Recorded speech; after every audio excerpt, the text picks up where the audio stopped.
Hello, welcome back to Ycft. It's time for our yearly Stephen King project. And this year we're talking about Carrie. Before going into this, we actually didn't realise it was the 50th anniversary of Carrie. That just completely slipped us by. We genuinely didn't realise. We actually mostly picked it because we went for one of the longer running franchises because we're running out of the long running ones. So right now, anyone new to the channel, we've done It. Yes. Well, we haven't done Welcome to Derry, so Not that yet. needs to be added too. We have done Salem's Lot. Yes. All of them, including the latest one. And we've done Pet Sematary. Yes. I assumed that this was going to be a relatively short project until I found out that there was a 2002 TV movie.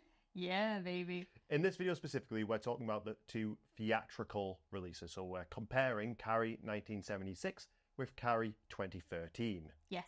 And then other videos in the series, the next one will be The Rage Carrie 2 from 1999, then followed by Carrie 2002.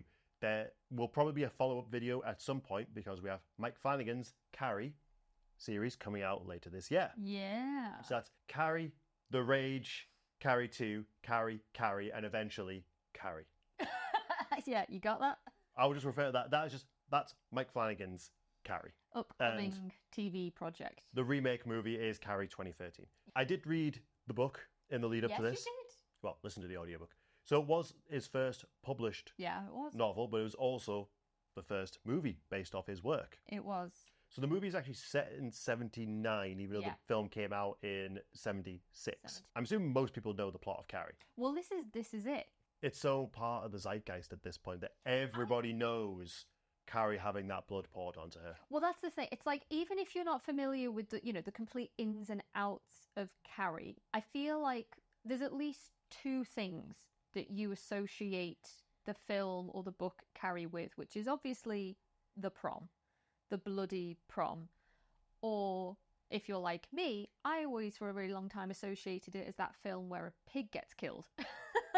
And I remember being younger and like really holding off watching it because that was how I knew it. I was like, I don't want to see a pig getting killed. I don't want to see a pig getting bludgeoned to death. So in my head, like I was aware of Carrie long before I ever came to Carrie. And I feel like it's probably the same for most people. Carrie follows Carrie White. Bit of an outcast, raised by a super religious mother who is bullied horrifically in school. The movie opens with a very famous shower scene where she gets her period for the first time, later than you would expect. She's meant to be around 15, 16. So it's a very traumatic event for her, but she also has no idea what's actually happening to her because her mother classes it as a sin. She classes having breasts as a sin.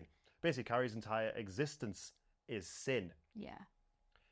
And through this bullying, she starts to discover that she has telekinetic abilities. One of the girls who was part of that initial bullying decides that she wants to try and help Carrie out and tells her date to take Carrie to prom because she's no longer allowed to go because of the shower incident.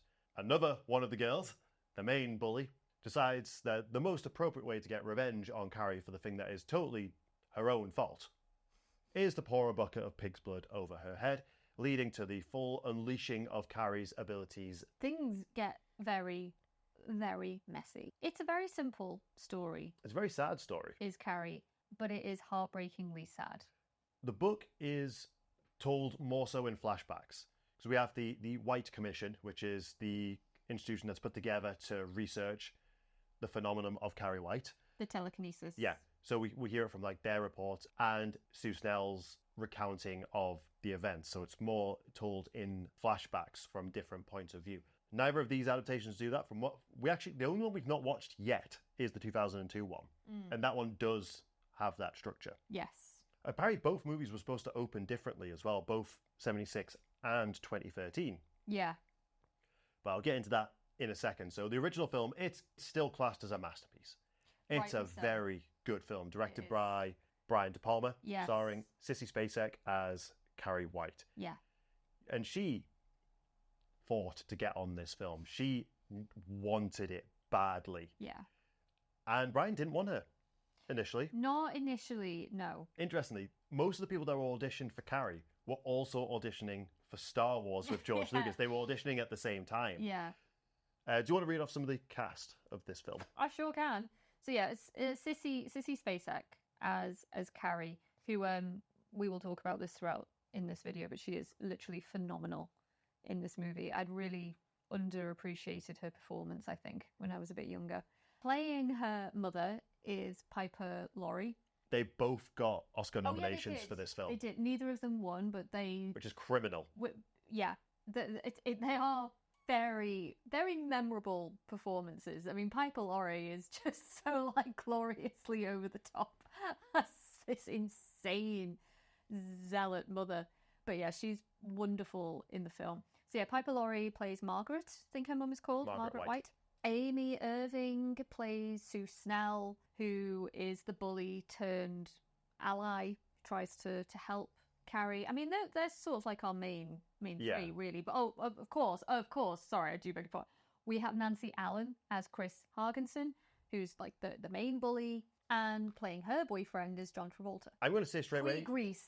John Travolta is massively miscast in this film because he's meant to be like the bad boy that kind of like corrupts Chris into doing the more bad things. To me, William Catt, who plays Tommy, and John Travolta should have swapped roles. Oh, interesting. But you told me that William Catt, his one condition is that his hair can be cut. Yeah, I was watching some of the special features on the Blu-ray, and it was something like it was literally written into his contract that his hair could not be touched, and it is glorious hair. Brian De Palma said he got cast because of his hair. But he also auditioned for Luke Skywalker. Yeah. Apparently, he screen tested across from Kurt Russell, who I imagine was going in for Han Solo at that point, and probably Nancy Allen, I'm assuming, went in for Leia then. I can imagine Nancy Allen going for Leia. Yeah. But Sissy wanted this role. Brian had another actress in mind. I couldn't find the name of who it was that he wanted.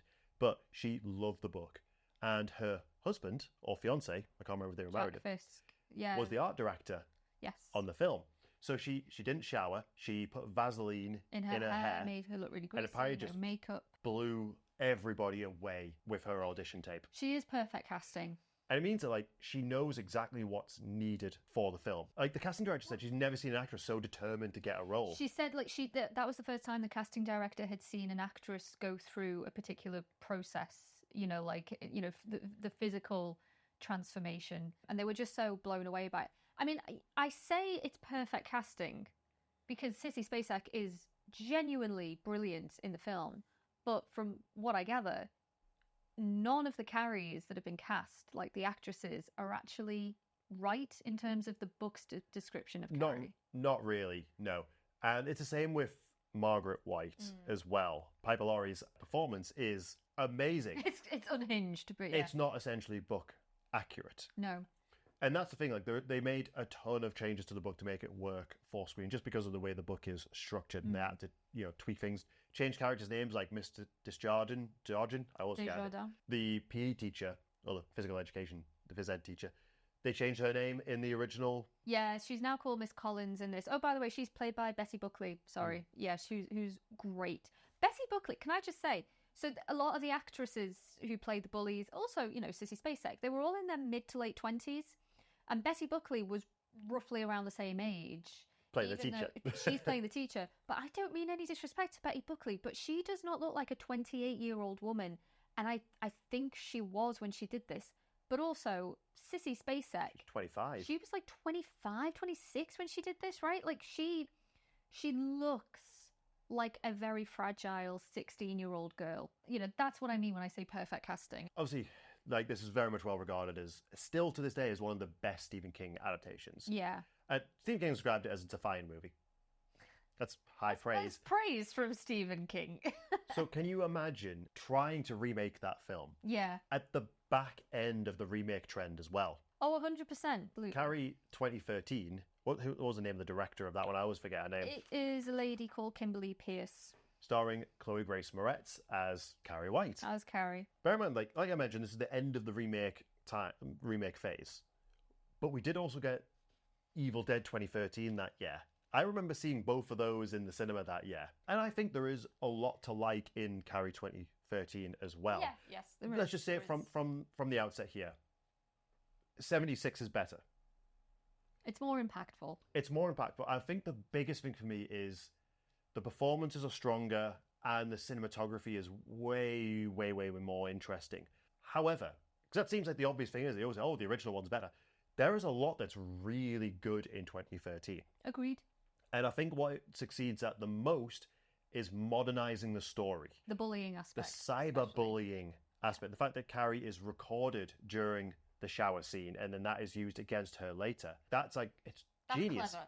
It's really, really... Yeah. And apparently, we'll find out when we talk more about this, there's so much that was cut from that movie that included more cyberbullying. So I've never known a film so successfully take it out of the 70s and Yeah. it's still... But ultimately, what Carrie has to go through at the beginning is timeless. It can happen at any point. So I briefly mentioned before, they were both supposed to open the exact same way, with a moment in the book where Carrie goes and sees one of her neighbours sunbathing and is confused by her pillows. Her dirty pillows. Her dirty pillows. Margaret kind of comes out, shouts at the neighbours, basically calling her like a harlot and everything. And Carrie is then dragged into the house and is like berated. And suddenly, stones start falling from the sky, crashing through the house. You can actually see this for the 2013 one. Like, you can see it on the deleted scenes. Yeah. Who plays Margaret in the 2013 one? Oh, Julianne Moore, who is a phenomenal actress. Really good casting for Margaret. I think they did offer it to Sissy Spacek as well, which I think would have been really interesting. Yeah. She does a great job. It's a very different performance. Way more like subdued, doesn't want to be part of society, whereas Piper Laurie is very outgoing and will just go around your house and tell you how you're sitting.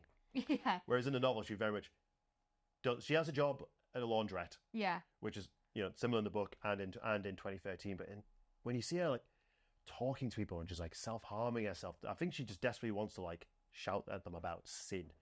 And I really, really enjoy that element, that self-harming element of it. Yeah. It's way more accurate, but Piper Laurie's for me is more interesting. So they were both supposed to open with the scene of the stones falling, which, jumping to the end of 2013, the stones fall through the house again, would have mirrored it much better. It just gives it a bit more context. Yeah. Yeah. Apparently they did film it for 76, but Brian De Palma said the footage was unusable. Yeah, I've only seen stills. They basically put Sissy's, instead of casting a child, they just put her in pigtails. That's what I saw. The still I saw was Sissy Spacek, and like they tried to make her look, much younger, but I don't know. I don't know. It just wasn't quite working. So instead, the 2013 one opens with Carrie being born and her mother nearly killing her with scissors, and then going into a sporting event. So in the original film, it's volleyball that she's playing. This kind of shows that she's always like on the sidelines, isn't really very good. It's cool. I'm sure so many people have been in that scenario in school themselves. When you're playing something that you're not particularly good at, never get picked. You're the last to be chosen. In 2013, it's swimming. It's swimming, yeah.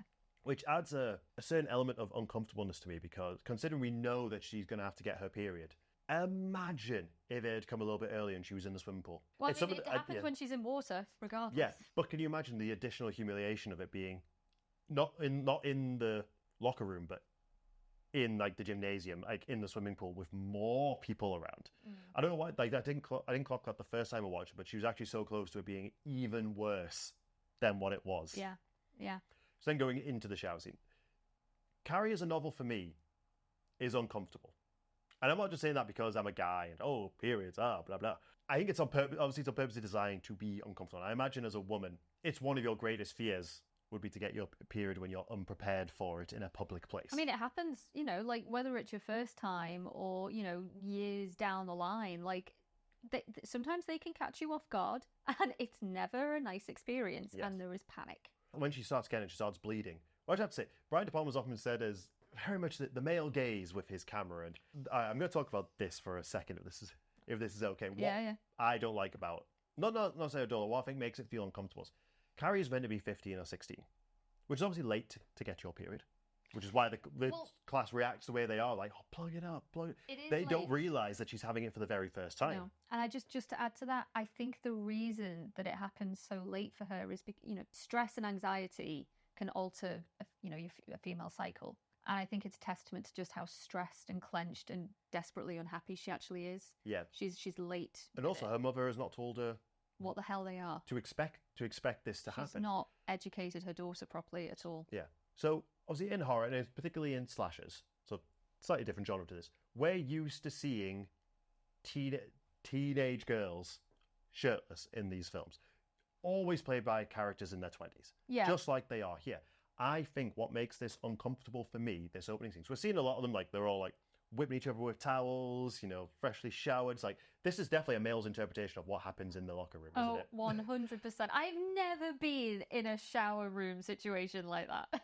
Never. Well, even Sorry, then Brian De Palma. Then you got Carrie just like lathering herself up in the shower and... Well, she's using the body soap on her face. I'm like, sissy, like that's been up so many girls' private parts, probably. Don't put that on your face, sissy Spacek. But, the fact that she is meant to be... Like, there's always that element of disbelief. Like, we know that they're playing teenagers in slasher movies, but people in their 20s and their 30s. Because Carrie is specifically meant to be 15, 16, I think all the gratuitous nudity in that scene makes me really, really uncomfortable. Which I think is the most appropriate reaction to have in that But it's situation. filmed, obviously, in quite a sexy way. It looks like a soft-core porn opening. Like, basically, I don't think we can get around that. It is very strange, and it is a very particular choice.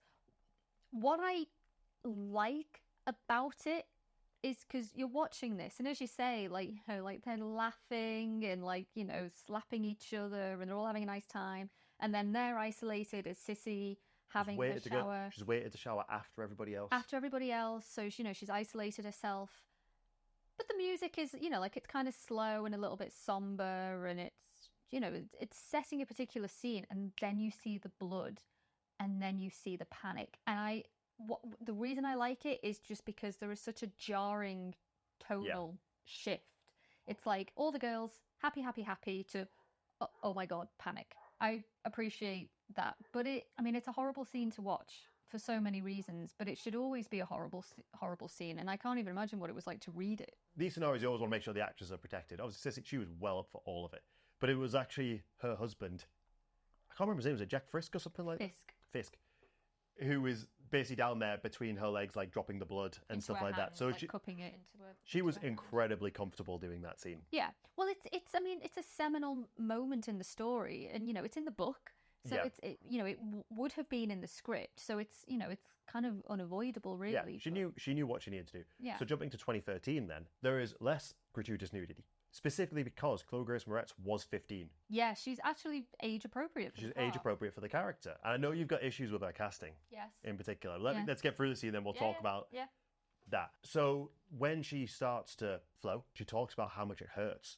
Oh, it broke my heart. Yeah. That. But she wraps a towel around herself. That means that throughout that scene, the towel is getting bloodier and bloodier. And I think it's actually really impactful.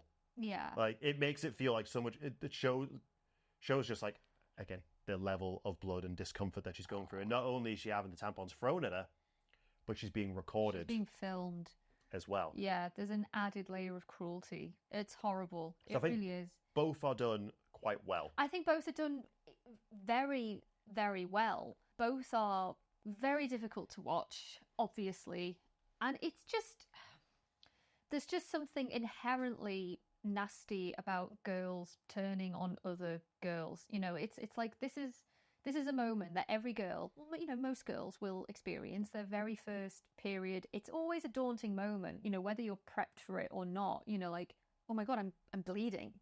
I'm bleeding from this area for the very first time. And every girl deserves and needs to be supported in that moment, and instead these girls just decide to laugh at her, to ridicule her, to film her. It's horrible.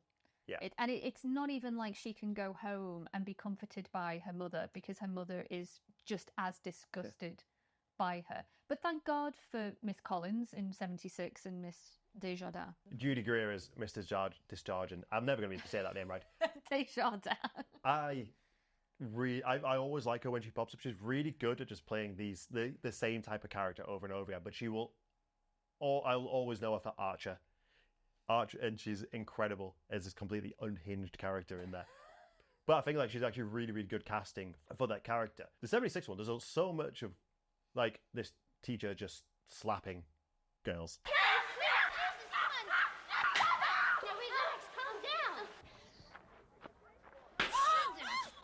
Yes.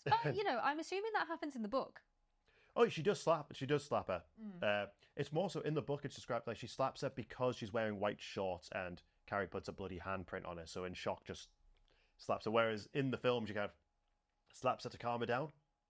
Yeah. Like, the character's portrayed much more caring But than she really is in the book. I mean, that's interesting to me. I think something that both adaptations do, though, is the teacher in that moment, even though, she's trying to console Carrie, is unaware that Carrie has no idea what's actually happening. It's just a bit unfathomable that a 15, 16-year-old girl won't know what a period is. Yeah. But this is the situation we're dealing with. Then we go to the principal's office, where you can tell, especially in the original one and in the book, the principal is very uncomfortable with even talking about periods. And there's the imprint of the blood still on the shorts. Is always calling her Cassie. It's it's so derogatory. And yeah. So should we talk about the differences in casting? Like I said, Sissy was brilliant. I think she really does a good job of being vulnerable throughout the entire film. Absolutely. I understand your criticisms of Chloe Grace Moretz. I suppose the only other time we've talked about her on this channel would be Dark Shadows, where we also criticised her. Look, I don't have. It's not a criticism of Chloe Grace Moretz. I think she is a very good actress. I just think she's miscast as Carrie. It's not that I don't think she's doing a good job. I just don't buy for a single second that this is an outcasted girl.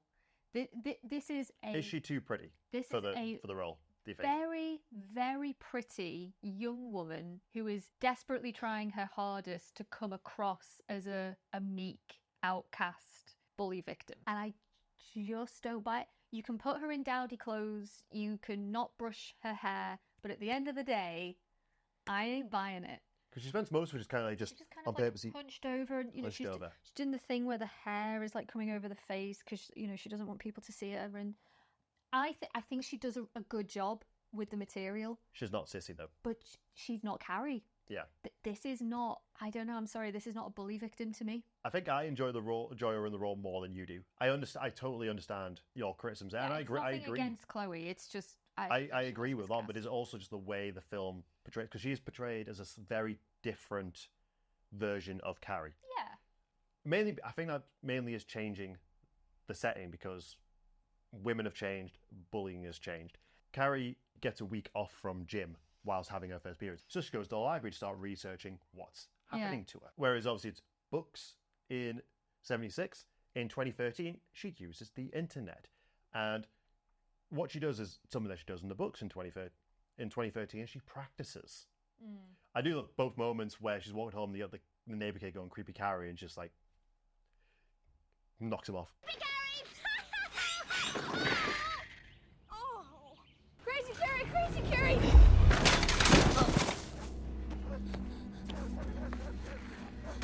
You got the psycho violin strings as well. Sissy's eyes are just wide and terrifying. Sissy's eyes deserved that Oscar nomination alone. Yeah.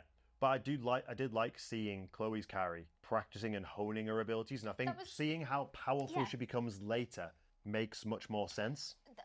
That is something I absolutely will give 2013. I do think those scenes of her kind of honing her craft in are needed. Something I also think that 2013 kind of has over 76 is I think the character of Chris is a little bit more impactful. Yeah.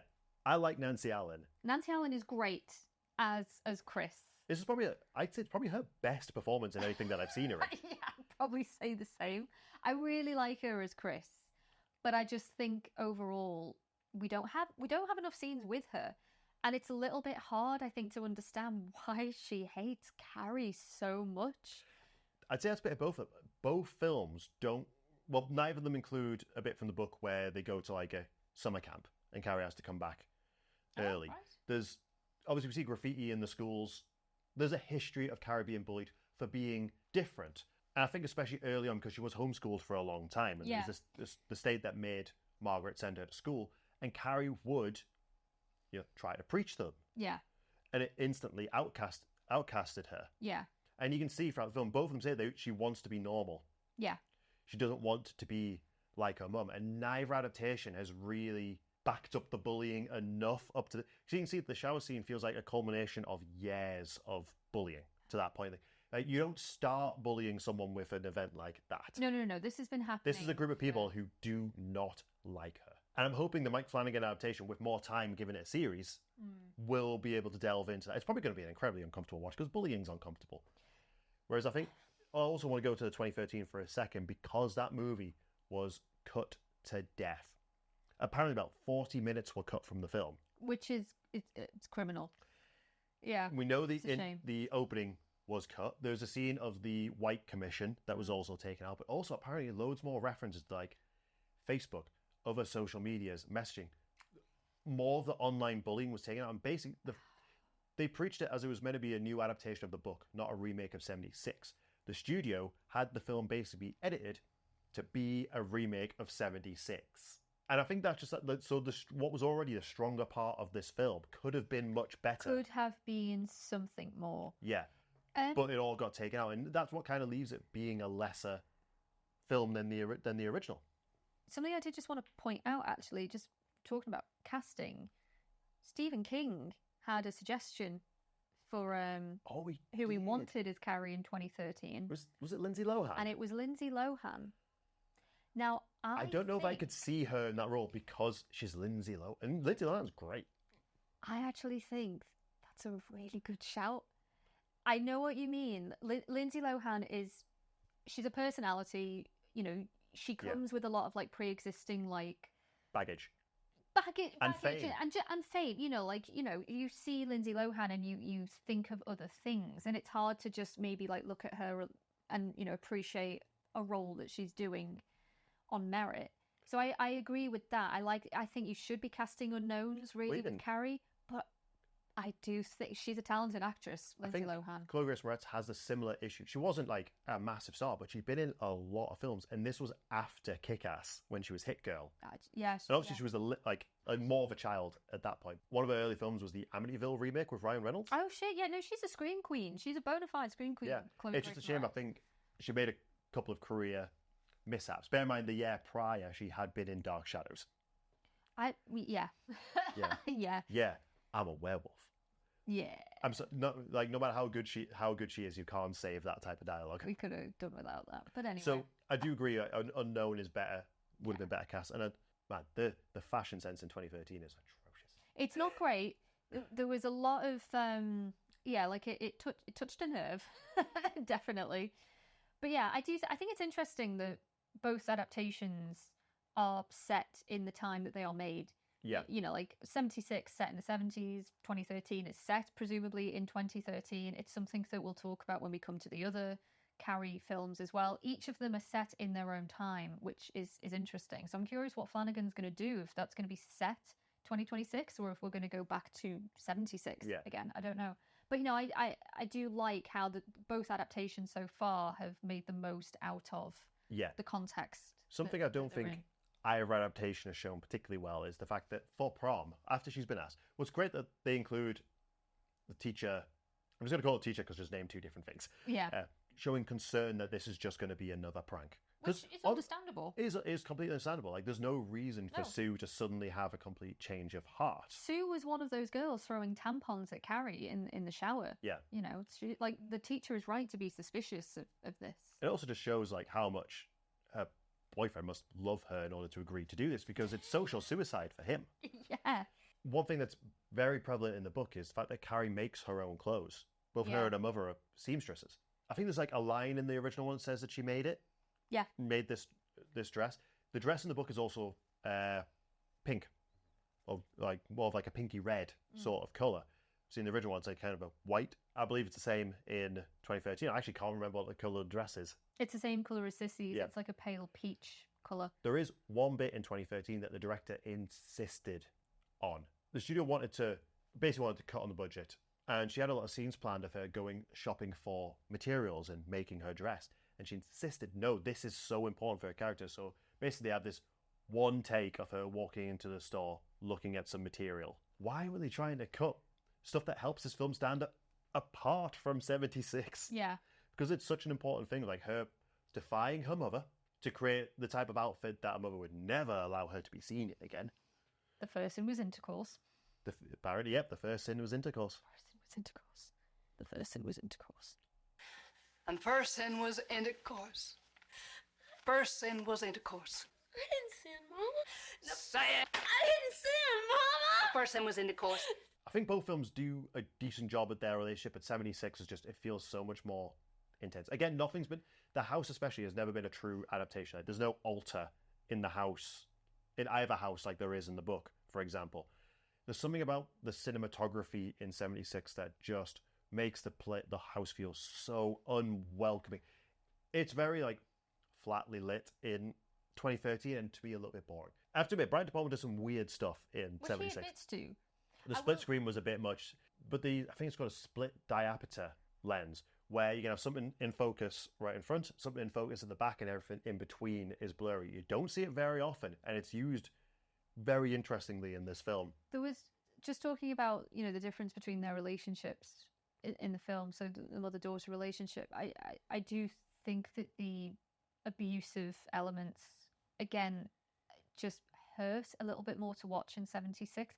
There's a scene that really stood out to me, amongst many, between Margaret and Carrie, especially, you know, when she drags her into the closet that first time and Sissy Spacek is kicking and screaming. It's horrible. But there's a scene where they're having dinner together and they're at opposite sides of the table, this really long table, and you can see the Last Supper in the foreground. And It's not subtle imagery in this not one. subtle at all. And it's when Carrie tells her mum, you know, Mum, I've been asked to prom and I've accepted and I want to go. And her mum just gets this cup of something and just throws it onto Carrie. And Carrie is just, she's clearly so used to something like this happening that she just carries on talking. Carries on. And I remember just watching that for the first time. And I watched it again on my own, like recently. And it was just, that one moment was just so upsetting to me. I think it's the fact that, you know, having something thrown at you by your own mother is a horrible thing. But it's also the fact that this poor girl is so used to this behaviour that she just carries on talking anyway. That it really got to me. First comes the blood, then comes the boys. Then the boys. They're all going to laugh at you. Again, there's something interesting that is, again, taken kind of out of the book. And a lot of that is the father element.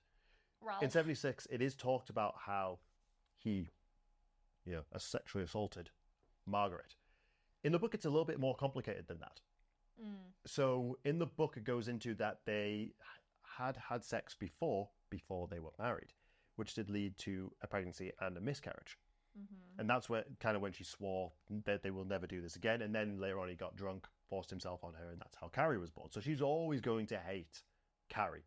But also there's more family elements that makes it more confusing, because her grandmother on her mother's side also has telekinetic abilities. I believe she's meant to be a fire starter. I've not read that book or seen the film.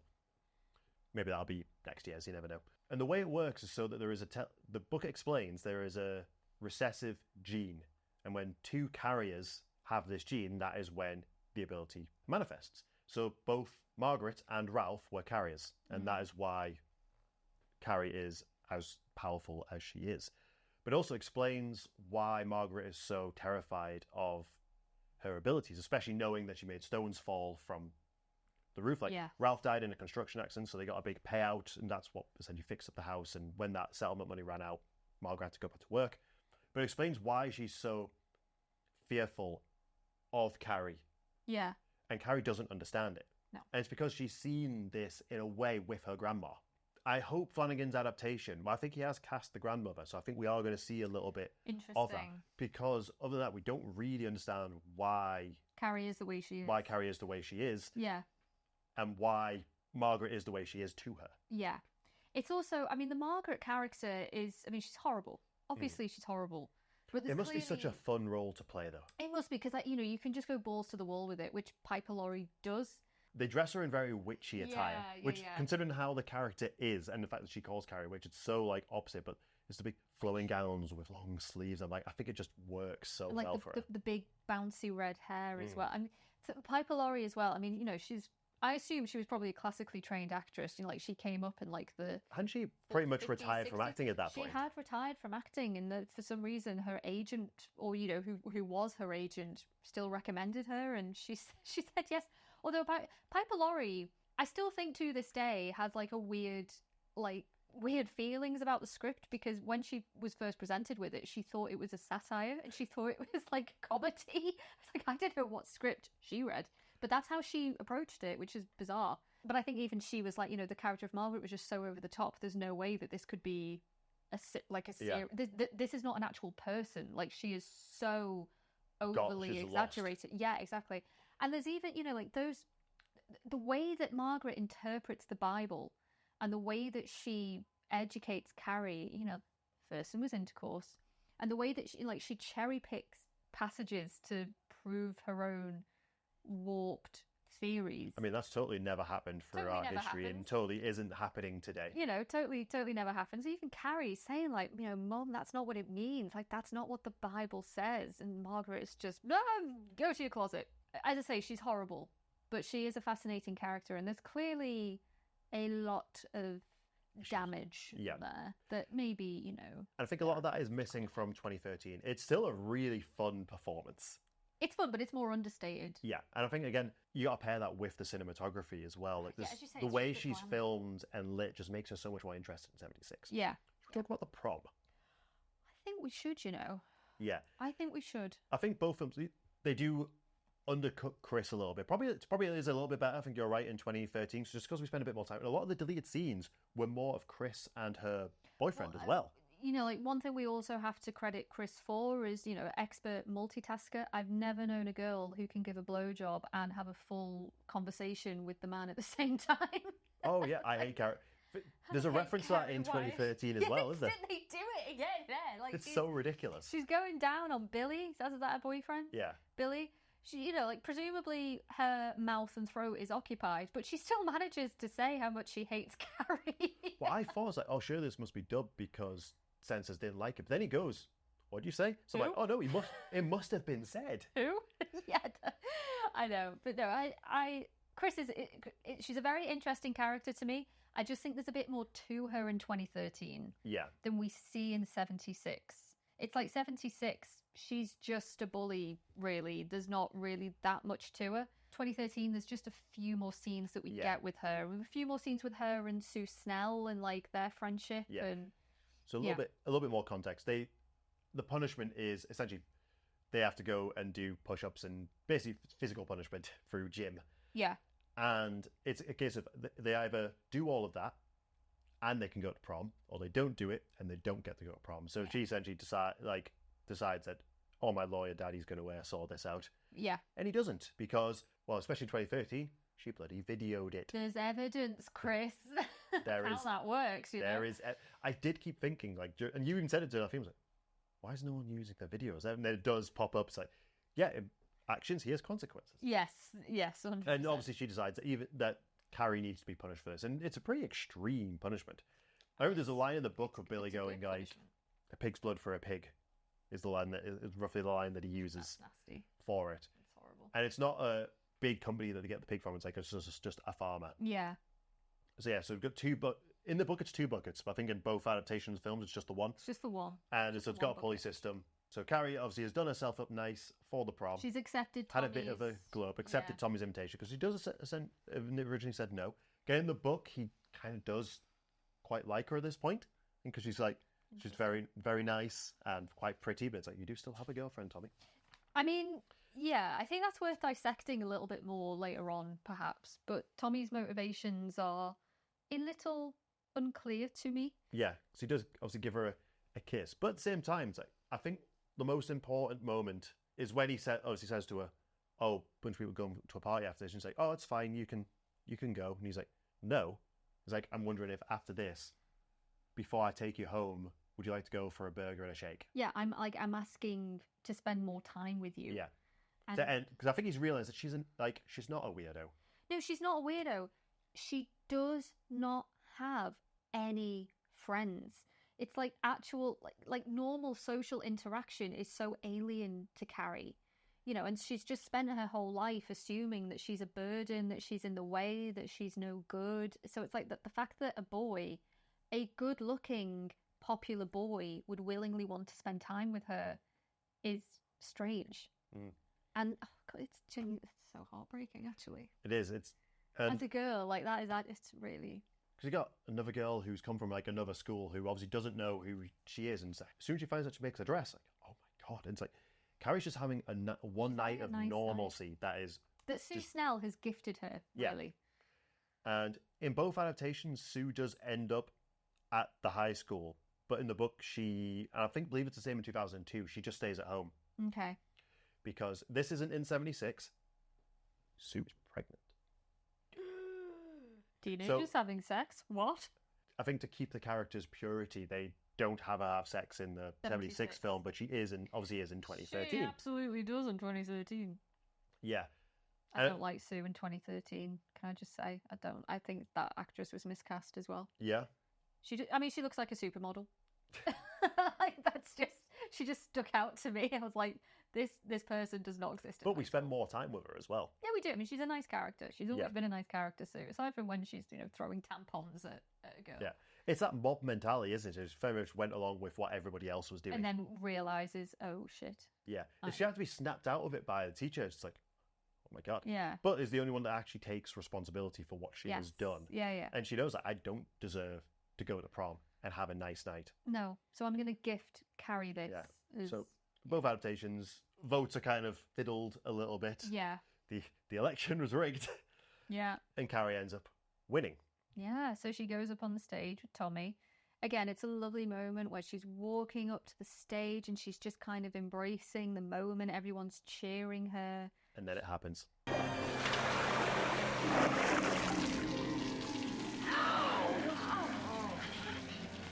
In terms of 76 as well, so like going back to what we were saying at the beginning, when it comes to Carrie, that bucket is going to fall.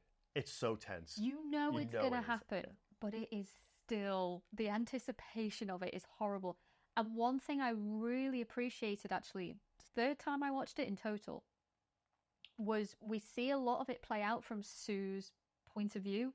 So Sue, she sees the rope moving, so then she looks up to the ceiling and then she moves around so she can get a better view, and she sees the bucket and then she sees Carrie and Tommy and she makes the connection in her brain. But the teacher's then moved her out of the way. Because she thinks Sue's in on it and she thinks Sue's going to ruin it. So Sue is ushered out of the gymnasium, ultimately saving her life. But I love that as a device. Like, we see Sue connecting the dots. Yeah, it's saved in 2013 and then it falls. Right, it falls. And to be honest, like I think it looks pretty good in both of them. Oh, it does. It does look good.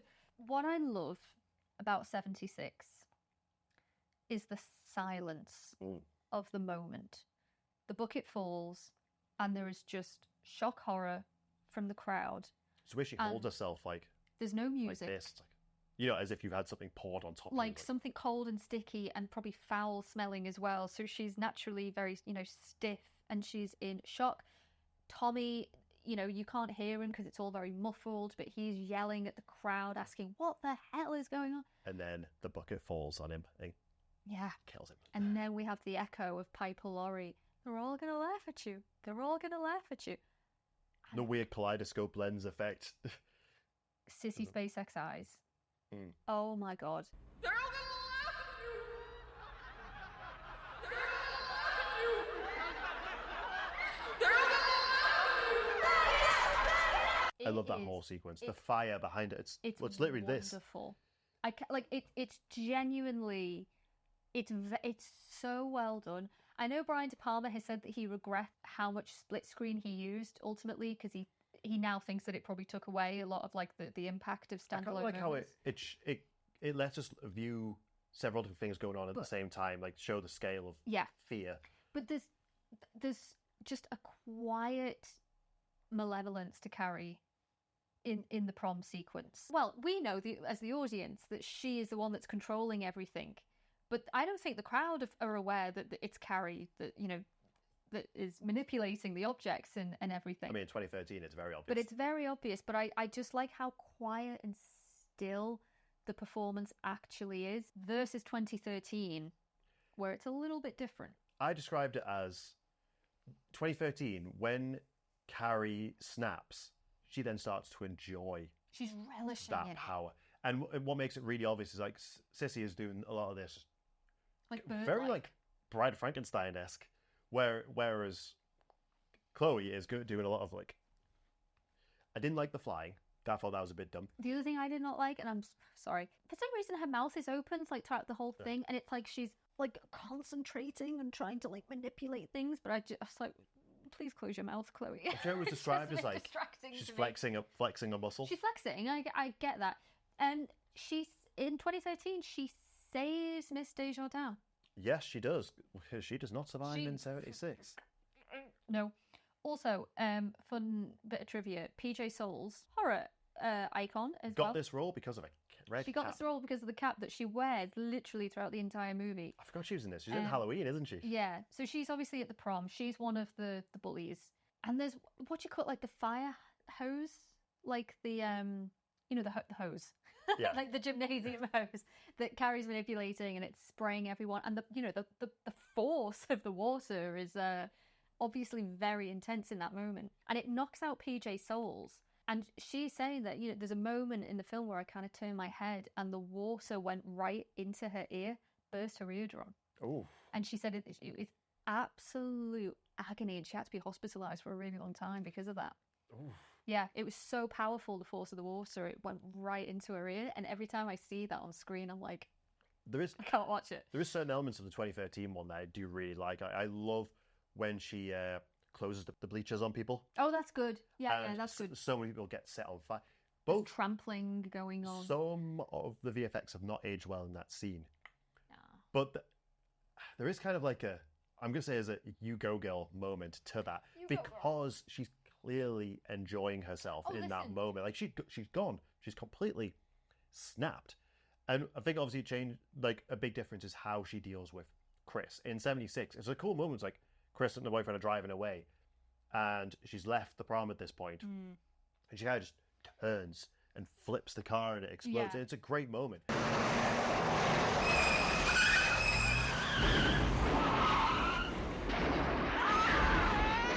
Whereas in 2013, she goes after her. It's a full CG showdown of her powers. And Yeah. there is sort of because we've spent more time with Chris in this one, it is kind of like a good, you deserve this Oh, 100%. kind of Listen. moment. The 2013 one also shows a lot more of the town's destruction. Yeah, destruction. Neither I think apparently 2002 is a bit more accurate for a level of destruction, but both theatrical versions come nowhere close to the level of destruction that Carrie causes throughout that town. Yeah, that town is murked. Town's she goes apart from the scorched school, earth, really. town's kind of fine in 76. Yeah. They also both change the ending. Yeah. Because in both 76 and 2013, after Chris has been killed, she goes home, has a bath. In 76, you can literally see her mother hiding behind the door. Yeah. And then her mum confronts her and tries to stab her. Yeah. And then in both versions, and Carrie then uses her powers, puts a bunch of knives into her, mimicking both, like Jesus, like specifically a statue of Jesus in 76 that is in the cupboard she gets locked in. Yeah. And she kind of gets crucified in 2013.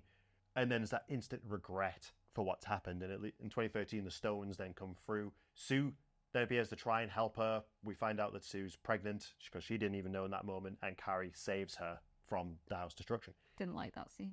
In the book, Chris doesn't die before Carrie goes home. She goes home, then has the confrontation with her mother, then leaves to go, wounded, to go after Chris. Because Chris and her boyfriend go to, I think it's called the Cavalier Club, to where he kind of lives in the attic room to have sex. She tracks them down to there.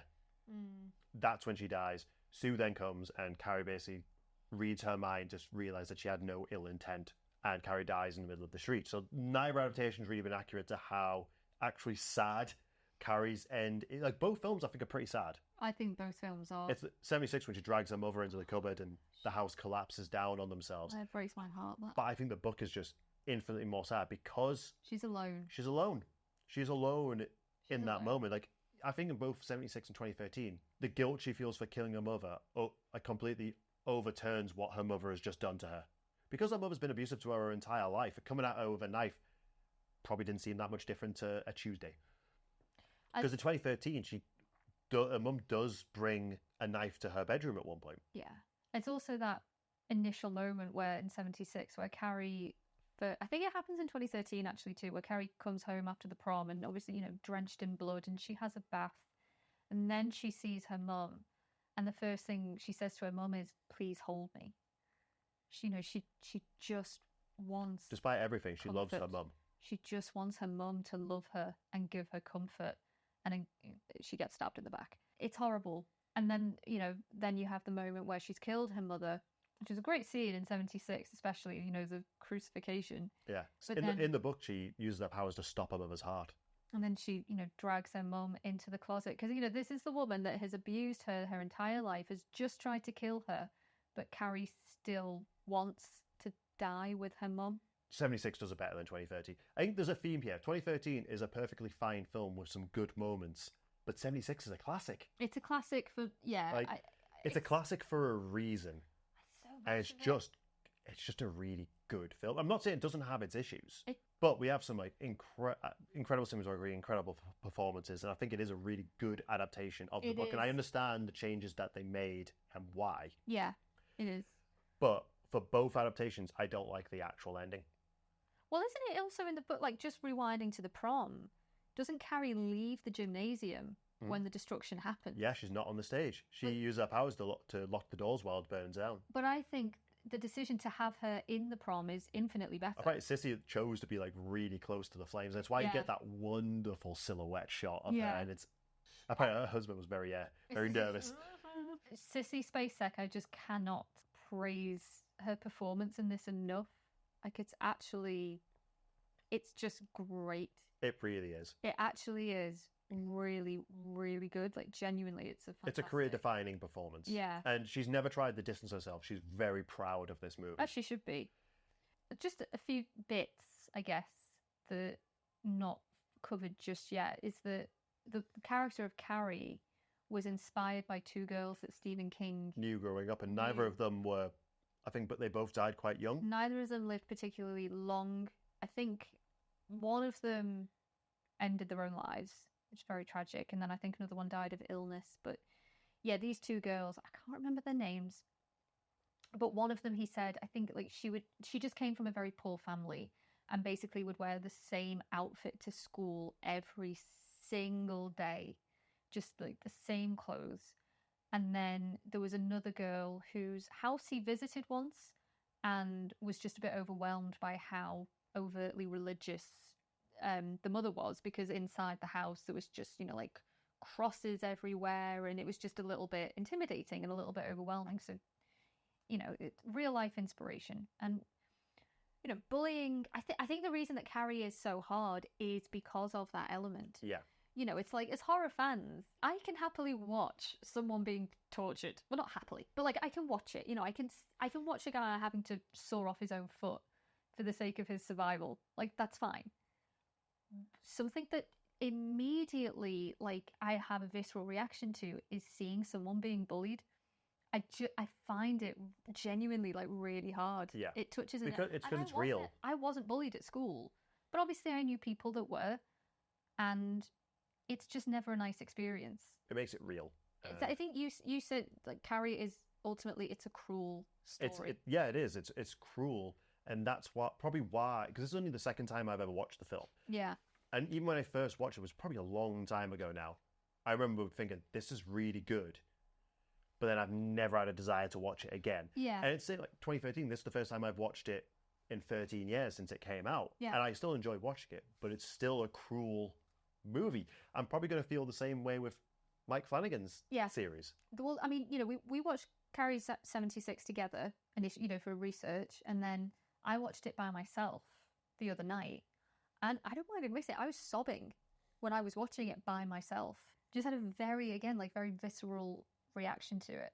And then I think there is just something about being a girl, and this, going back to the shower scene, this really crucial moment in any girl's life that is immediately relatable, and then also just, those memories of being at school when you were young, and, you'd have to, period would happen, and you'd have to wear your PE shorts for the rest of the day.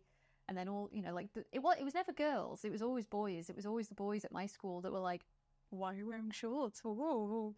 There was always an element of teasing and, making you feel somehow like it was an embarrassing thing to happen. So I think it just taps into those memories that every girl will have experienced. Every girl will have experienced, yeah. So should we go on to why I don't like the endings? Let's do that. Yeah. Both, except both endings bother me. So we got to visiting the grave of Carrie White, which has been graffitied, and it's filmed backwards, isn't it? So she had to start at the grave and walk backwards. They had Amy Irving. They just. So Brian De Palma pointed out that you can actually see a car going back. Car like reversing down the high street. Yeah. And Carrie's arm comes up from the grave, and what is meant to be a great jump scare, it's not. Grabs her arm. She wakes up and is clearly having a breakdown over what has happened and what she's experienced. I was just going to say a little bit of trivia. Priscilla Pointer, who plays Sue Snell's mom, they're real life mother and daughter. Yeah, they are. Priscilla Pointer and Amy Irving. And Amy Irving, by the way, was the first Mrs. Steven Spielberg. Don't you know? I did not know that when I was watching this one. Before the Kate Capshaw days. Yes. The 2013 ending, I wish they'd kept the ending with the White Commission. I think that would have been much better. But instead, she's giving birth, and Carrie's hand is what is giving birth to instead. I didn't like that. I don't like either ending. It just feels pointless. I think they probably could have just done a really quiet ending after the house collapses.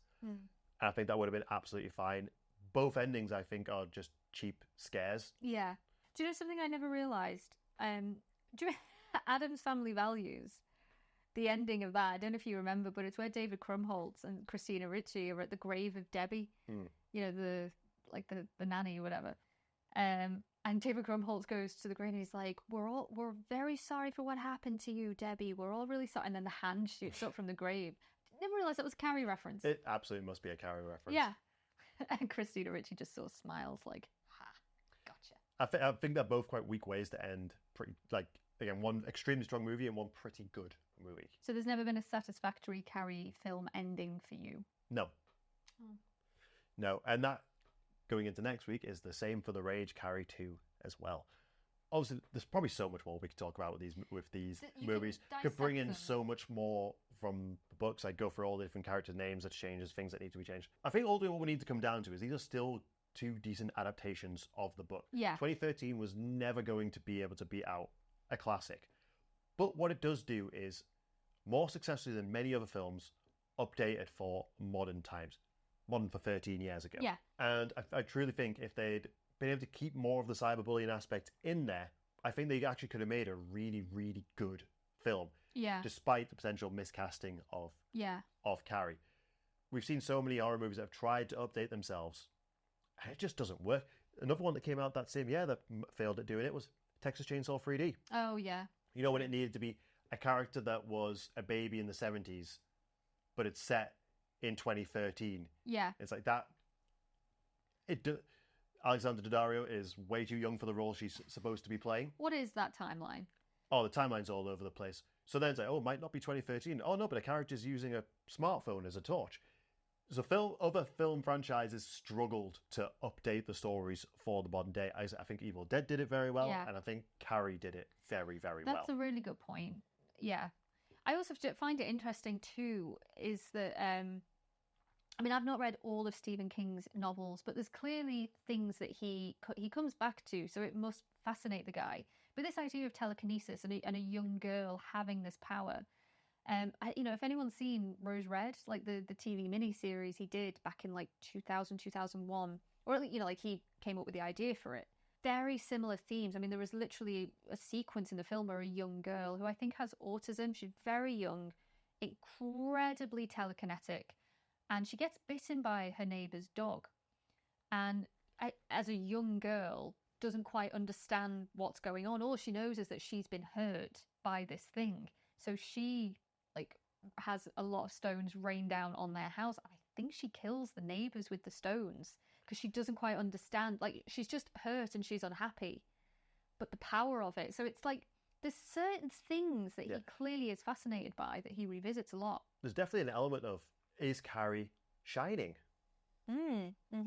Maybe. Can we link this to The Shining and Doctor Sleep as well? Is the telekinesis separate from a shine? Yeah. There's so many themes and links throughout his books. But I think ultimately, I guess, maybe the message of the story is that the thing that others you, the thing that makes you different, can also be a savior in a way. It can also help you. It can also defend you in moments. And fair enough, you know, what Carrie does is not cool. Like, mass murder, never okay. But in that moment, that is how it's something that she uses to protect herself, you know? Yeah. So I think there's something there. Yeah. So I'm going to pass it off to our channel members. What's your favourite adaptation of Carrie? Like, do you prefer 76 or do you prefer 2013? And we also want to thank you for your continuing support. Your membership helps buy things like this very nice version of Carrie on Blu-ray. I could not find a version of a Blu-ray of 2013 in time for this. Those eyes, man. Those eyes, they're piercing. But it's the Arrow video one, and there are so many special features on that Blu-ray. It was really in depth. It was actually fantastic. There was actually a little documentary on comparing all three versions of Carrie. Yeah. Which was very helpful. Which was very helpful. It was very, very helpful. So to the wider audience, same question. We always love doing our Stephen King project every year. Yeah. So tune in next week for The Rage, Carrie 2 from 1999. So they waited a little bit for that sequel. So thanks a lot, guys, and we'll see you when we see you. Bye.